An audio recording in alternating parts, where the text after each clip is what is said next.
Hello guys, स्वागत है आप सबका। टीम सौरभ में बात करने वाले हुए अपना आज का जो मैच रहने वाला है किस किस के बीच में। एक तरफ है ऑस्ट्रेलिया, एक तरफ है वेस्ट इंडीज़। बोर हो गए होंगे ना एकदम लीग्स खेल खेल के, तो इंटरनेशनल T20 मैचेस का तड़का बीच में। तो ये रहने वाला है पहला T20। अब इनके बीच में टेस्ट सीरीज जो थी वो बराबर हो गई थी, याद होगा वो हिस्टोरिक टेस्ट अभी जो वेस्ट इंडीज़ ने जीता गावा में, उसकी वजह से। और फिर 3-0 से जो है वेस्ट इंडीज़ की टीम ओडीआई सीरीज़ हार गई। बट अब बारी है T20 की। T20 में कभी भी वेस्ट इंडीज़ को अंडर एस्टिमेट किया ही नहीं जा सकता कि भाई वेस्ट इंडीज़ हारेगी, वो कहीं से भी गेम पलट सकते हैं। तो आज के लिए यही देखेंगे भाई उनकी तरफ से कौन से ऐसे खिलाड़ी हैं जो आज एकदम बढ़िया निकल कर आ सकते हैं, और साथ साथ क्या जो है टीम बन सकती है, क्या स्टैट्स है, कैसे पिच है, सब कुछ डिस्कस करने वाले हैं। तो वीडियो को आखिर तक देखना, और तभी क्योंकि सारी चीज़ें समझ में आएंगी, अदरवाइज़ फिर कहीं कहीं भूले भटके रहोगे तो काम नहीं चल पाएगा ना। तो वीडियो को आखिर तक देखना। बाकी चलते हैं ज़रा मैच के ऊपर, बट उससे पहले टेलीग्राम चैनल भी जरूर ज्वाइन कर लेना, जिसका लिंक डिस्क्रिप्शन में, और उस वीडियो को शेयर कर देना फ्रेंड्स फैमिली जिसके साथ में भी जो भी फैंटेसी खेलते हो उनके साथ में, ठीक है। बाकी देखो बात करें मैच की, बेलराई ओवल होबार्ट में जो है मैच खेला जाएगा 9 फरवरी को है पहला T20 ऑस्ट्रेलिया वेस्ट इंडीज़।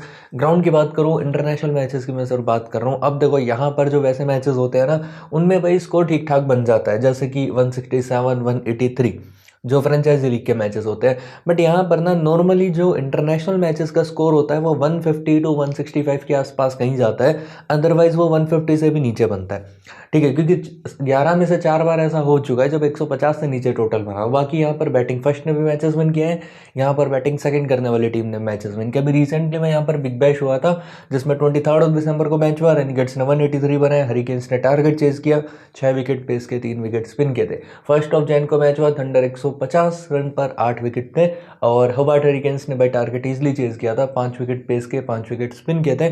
दोनों मैचेस में कॉमन क्या है, स्पिनर्स के विकेट आपको पहले इनिंग में देखने को मिल रहे हैं, सेकंड में नहीं है।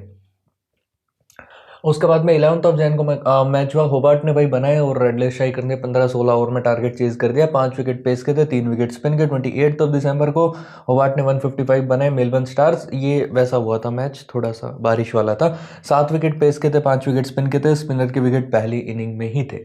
तो चारों ही मैचेस में स्पिन के विकेट आपको पहली इनिंग में देखने को मिल रहे हैं, ध्यान रखना। और ओवरऑल विकेट्स की अगर मैं बात करूं तो उसमें आते हैं भाई स्पिनर्स के पहली इनिंग में 13, सेकंड में मात्र 3 विकेट, और वहीं पर पेसर्स के पहली इनिंग में 14 और सेकंड इनिंग में मात्र यहाँ से 9 विकेट्स है। तो ये हो जाती है अभी के लिए जो ओवरऑल पिच की बात है कि बेलराई ओवल होबार्ट का जो ग्राउंड है वो रहता कैसा है। अब आते हैं जरा अपनी प्लेइंग 11 के ऊपर, ठीक है। देखो प्लेइंग 11 की जो हम बात करते हैं, आपको डेविड वार्नर देखने को मिलते हैं। हाल फिलहाल इनका फॉर्म उतना अच्छा नहीं रहा है डेविड वार्नर के, जो हम बात करते हैं ना इधर से। रिसेंटली में इन्होंने 42 की इनिंग जरूर खेली T20 में, अदरवाइज तो भाई एकदम नीलवटे सन्नाटा टाइप परफॉर्मेंस रहा है। क्योंकि 15-20 रन वो वार्नर की पर्सनैलिटी पे जचते नहीं है जिस तरीके का वार्नर खिलाड़ी है। बाकी मिचेल मार्श है, रिसेंटली मैं अगर देखूँ तो ठीक ठाक सा इनका परफॉर्मेंस रहा है, अच्छा किया है बैटिंग बॉलिंग में, बोल सकता हूँ T20s में बढ़िया चल रही है। जोश इंग्लिश यहाँ से 12-18, 5-28, 26, 39-26, ठीक है। ज़रूरत पड़ने पर रन्स वगैरह जोश इंग्लिश की तरफ से भी देखने मिल गए हैं। पिछले 3 मैच को छोड़ दूँ, उससे पहले वाले कंसिडर मैं डेफिनेटली करूँ तो। बाकी उसके बाद में एरन हार्डी है, और अब आपको पता है क्या, आपको स्कोर अगर आपने कहीं से देखा होगा तो आपको दिखा होगा मैथ्यू शॉट है उस स्कोर में, ठीक है। उस स्कोर में आपको नथन एलिस देखने को मिला है, बट ये दोनों ही नहीं खेलने वाले, ध्यान रखना। मैथ्यू शॉट की जगह पर रिप्लेसमेंट हार्डी को बुलाया गया है, एलिस की जगह पर रिप्लेसमेंट स्पेंसर जॉनसन को बुलाया गया। तो ये चेंजेस किए हैं, थोड़े लेट चेंजेस किए हैं ऑस्ट्रेलिया अपने स्कोर में। तो एरन हार्डी है यहाँ से, एंड देखो बॉलिंग करने के चांस थोड़े एरन हार्डी के कम रहेंगे, बट हाँ एज अ बैटर शायद थोड़ा कंट्रीब्यूट जरूर आपको करता हुआ दिख जाए। ग्लेन मैक्सवेल का रिकॉर्ड काफ़ी अच्छा है इस ग्राउंड पर, अब ट्विस्ट क्या है वो आगे बताऊंगा। हाँ but Glenn Maxwell recent form भी ठीक है, और इवन इस ग्राउंड पर जो रिकॉर्ड है वो भी काफ़ी अच्छा है ग्लेन मैक्सवेल का, बैटिंग से भी एंड साथ ही साथ बॉलिंग से भी। उसके बाद में आता है मार्कस स्टोइनिस। बिग बैश में चाहे कैसा ही फॉर्म रहा हो, बट जैसे ही बंदा साउथ अफ्रीका T20 में गया भाई, वहाँ की टीम्स ने एकदम परफॉर्म करा दिया मार्कस स्टोइनिस को। फाइनली बोल सकता हूँ कि मैं अच्छी फॉर्म में दिख रहा है मार्कस स्टोइनिस भी, एंड इवन यहाँ बॉलिंग करेगा, विकेट भी निकाल सकता है, बट ध्यान रखना शायद पूरे 4 ओवर ये ना करें। बॉलिंग ऑप्शंस ऑलरेडी यहाँ से जैम्पा, जॉनसन, हेजलवुड, बैरेंडॉफ ये हो जाते हैं। उसके बाद में मैक्सवेल है, और उसके बाद में एरन आरडी, मिचेल मार्श बॉलिंग नहीं कराएगा। तो ये 6 बॉलिंग ऑप्शन है ऑलरेडी। तो यहाँ से मार्कस स्टोइनिस भी बनता है, हालांकि छठा ही बॉलिंग ऑप्शन मानो मार्कस स्टोइनिस को भी, क्योंकि हार्डी या स्टोइनिस को एक ही यूज़ होने वाला है, बट 4 ओवर शायद ना कराए, ये ध्यान रखना। उसके बाद में यहाँ से टिम डेविड है, काफ़ी ज़्यादा नीचे है टिम डेविड का बैटिंग ऑर्डर, तो उतना ज़्यादा यूजफुल अपने लिए तो नहीं बनेगा स्मॉल लीग टीम के हिसाब से जो हम देखते हैं। बाकी जैसन बैरेंडॉफ ऑब्वियसली फॉर्म ठीक था। जो हेजलवुड की बात करें, T20s थोड़े लंबे टाइम के बाद में खेल रहे हैं। जब लास्ट टाइम T20s खेले थे तो विकेट्स वगैरह इन्होंने निकाले हुए थे, बट इस रिसेंट फॉर्म का फ़ायदा नहीं है T20s का देख के। क्यों?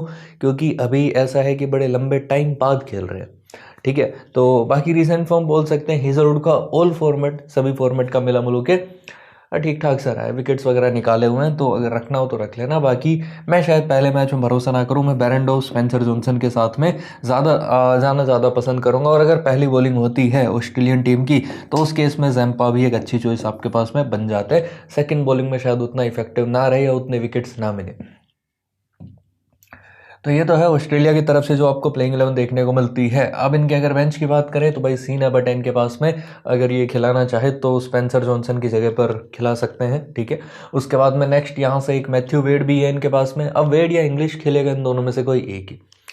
बाकी आपको उनको बताता हूँ शुरुआती ओवर्स कौन डालने वाला है। तो शुरुआती ओवर में एक तरफ से तो स्पेंसर जॉनसन रहेंगे, दूसरी तरफ से आपको बैरेंडॉफ या हेजलवुड में से कोई एक जो है वो देखने को मिल सकता है। अब चूंकि बात यह है कि ये तीनों ही, बैरेंडॉफ भी, हेजलवुड भी, जॉनसन सी, ये तीनों के तीनों नई बॉल के साथ में बॉलिंग करते हैं। तो भाई इन तीन में से बोल सकते हो कि पावर प्ले बॉलिंग ये तीनों में से कोई करता हुआ दिखेगा आपको। अब वो टीम के ऊपर डिपेंड करता है वो किससे कराते हैं, ऐसा क्योंकि इसके ऊपर कोई भी लॉजिक जो है वो नहीं लगता है। हाँ, बाकी दूसरी बात यहाँ से डेथ में बॉलिंग कौन करेगा।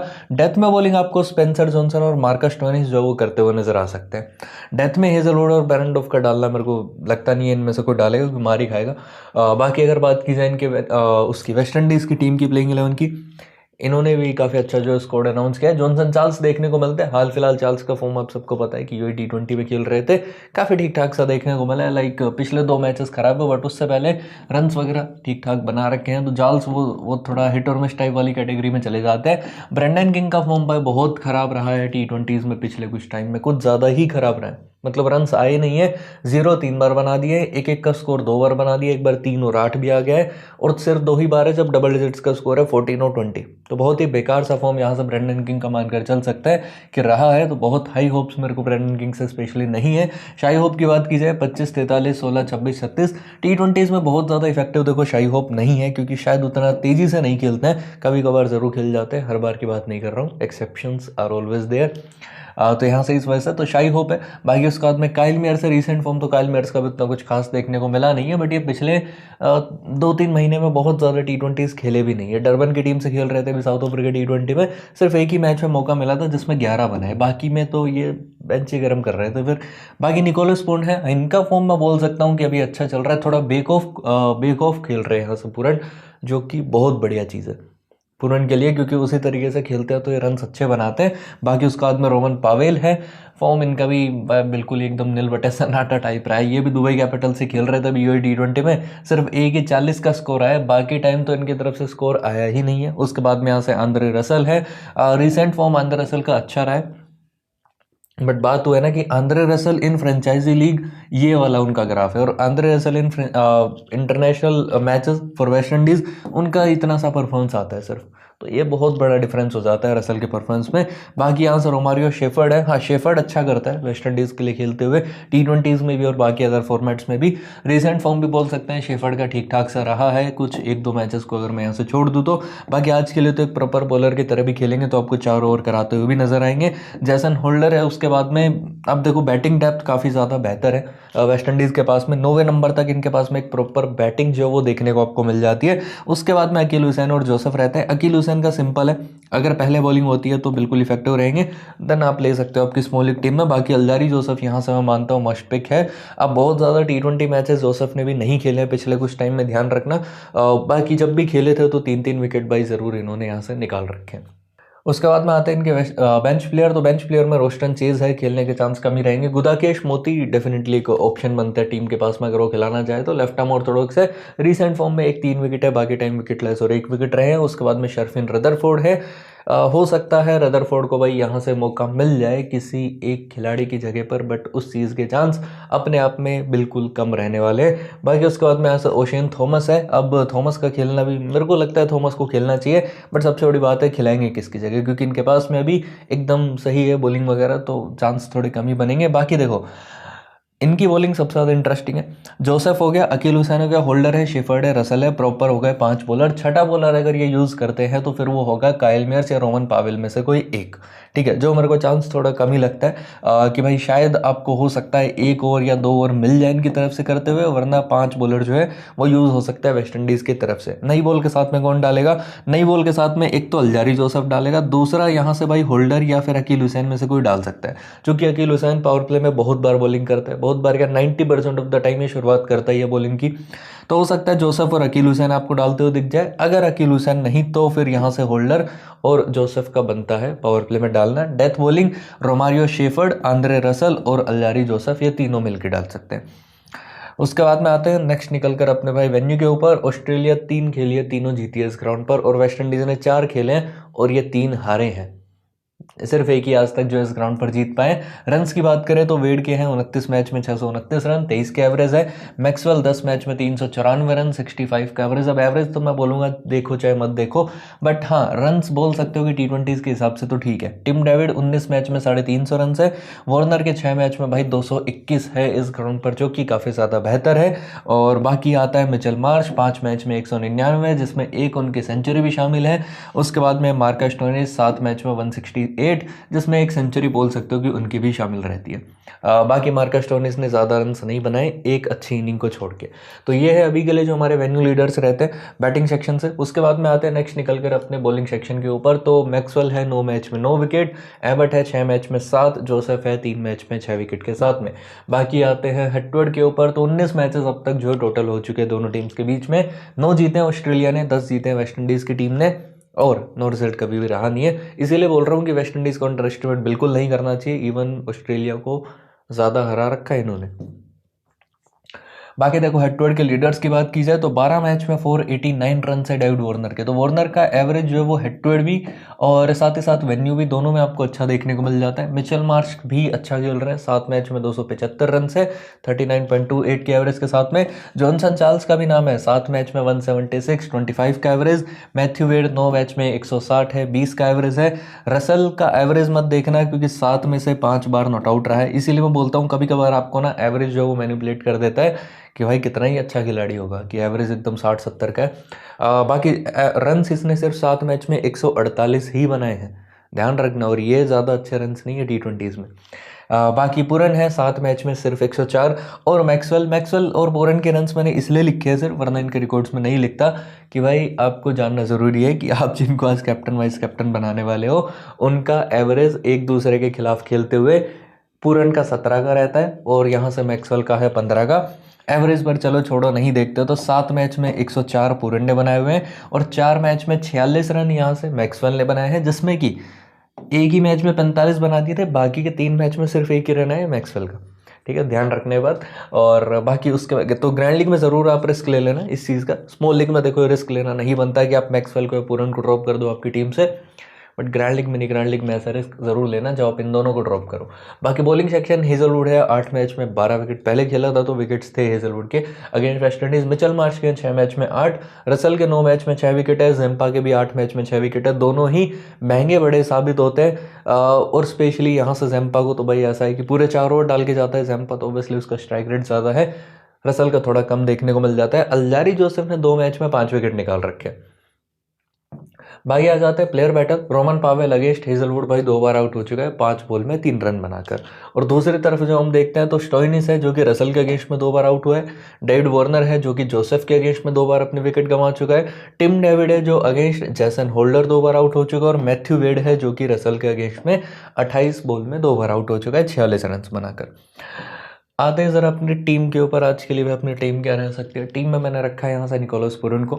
उसके बाद में यहाँ से बैटर सेक्शन में डेविड वार्नर हो गया, मिचेल मार्श हो गया, ग्लेन मैक्सवेल, मार्कस स्टोइनिस है, रसल है, होल्डर है, शेफर्ड है, जोसेफ है, बेरेंडोफ और यहाँ से ज़ैम्पा को रखा है। अब वही है, आई थिंक कि पहले बॉलिंग यहाँ से ऑस्ट्रेलिया कर सकती है, तो मैं ज़ैम्पा के साथ में जा रहा हूँ। अदरवाइज आप यहाँ से किसी पेस बॉलर लाइक आप स्पेंसर जॉनसन के साथ में भी जा सकते हो इस जगह पर, या जेफ हेजलवुड को भी ले सकते हो अगर लेना चाहो तो ये ऑप्शन आपके पास में बन जाता है। बाकी वेस्ट इंडीज़ की तरफ से मैंने किसी भी टॉप ऑर्डर प्लेयर को नहीं लिया, मैंने सीधा यहाँ से भाई निकोलस पूरन को पिक किया है। उसके बाद मैं रसल को पिक किया, उसके बाद मैं शेफर्ड को पिक किया और फिर यहाँ से मेरे पास में अल्जारी जोसेफ है। ठीक है, तो यही सिर्फ खिलाड़ी है। होप, किंग, चार्ल्स और यहाँ से मियर्स को मैंने मिस आउट किया हुआ है। ऑप्शन है चार्ल्स को पिक करने का, थोड़ा बहुत भरोसा मेरे को जो है वो चार्ल्स के ऊपर ही कि शायद रन बना जाए चार्ल्स। तो अगर चार्ल्स को रखना हो तो यहाँ से होल्डर को हटा देना। ठीक है, फिर आप होल्डर को हटा के यहाँ से जो है वो जॉनसन चार्ल्स को ले सकते हो। मोस्ट प्रॉब्ली वो विकेट कीपर में, अगर बैटर में हो तो देख लेना। भाई कैप्टन है यहाँ से मैक्सवेल मेरे। ठीक है, क्योंकि बैटिंग बॉलिंग दोनों करेगा। अब उसका रिकॉर्ड चाहे बेशक खराब हो, बट इस ग्राउंड पर अच्छा खेलता है तो शायद कुछ बेहतर आपको करता हो दिख जाए। अगर रन भी नहीं बनाएगा तो भाई विकेट तो निकाल सकता है, तो उस वजह से तो यहाँ से कैप्टन है मैक्सवेल और वाइस कैप्टन में गया हूँ यहाँ से निकोलस पूरन के साथ में। तो ये साथ ही अभी के लिए टीम एंड सब चीज़ें। बाकी अगर आपको वीडियो पसंद आई हो तो लाइक ज़रूर करना, चैनल को सब्सक्राइब अगर नहीं किया हुआ तो जल्दी से कर लो। बाकी ऑल द बेस्ट इस मैच के लिए। बट उससे पहले एक गिव अवे का सवाल आपके लिए रह गया, तो वो गिव अवे का सवाल ये है, आपको बताना है आज के लिए जो कि दोनों टीम के कप्तान रहेंगे उनके जो टोटल रन्स है वो कितने रहने वाले हैं। ठीक है, इन दोनों टीम्स के जो कप्तान है ना, उनके जो टोटल रन्स है वो आज कितने बन सकते हैं। तो फटाफट से मेरे कमेंट सेक्शन में बता दो। बाकी ऑल द बेस्ट इस मैच के लिए। एंड टेलीग्राम चैनल जरूर ज्वाइन कर लेना, डिस्क्रिप्शन में लिंक है। मिलते हैं आपको नेक्स्ट वीडियो में बहुत ही ज़्यादा जल्द।